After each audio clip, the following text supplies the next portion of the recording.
नमस्कार मंडळी, आज मी तुम्हाला द मॅजिक ऑफ SWP म्हणजेच सिस्टमॅटिक विड्रॉवल प्लॅन याबद्दल थोडक्यात माहिती सांगणार आहे। जर तुम्ही तुमच्या मुलाच्या जन्माच्या वेळी 10 लाख रुपये लमसम जर टाकला एका म्युच्युअल फंडच्या स्कीममध्ये आणि ते जर 4 वर्ष तसेच ठेवला तर CAGR 12% 4 वर्षानंतर होणारी अमाऊंट ही जवळपास 15,75,000 रुपये असणार आहे। आणि 4 वर्षानंतर प्रत्येक वर्षी जर 1 लाख रुपये तुमच्या मुलाच्या फीसाठी जर तुम्ही काढला, म्हणजेच ज्युनियर KG ते 12वी पर्यंत ह्या 14 वर्षामध्ये तुम्ही प्रत्येक वर्षी जरी 1 लाख रुपये त्यामधून जरी काढला SWP द्वारे, तरी सुद्धा 14 वर्षानंतर म्हणजेच तुमच्या मुलाच्या 12वी नंतर राहिलेली अमाऊंट ही जवळपास 42 लाख रुपये असणार आहे।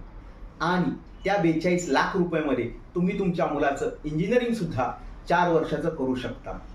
4 वर्षाच्या इंजिनिअरिंग नंतर त्या SWP मध्ये राहिलेली अमाऊंट ही जवळपास 50 लाख रुपये असणार आहे। त्या 50 लाख रुपयामध्ये तुमच्या मुलाचं तुम्ही हायर एज्युकेशन सुद्धा करू शकता।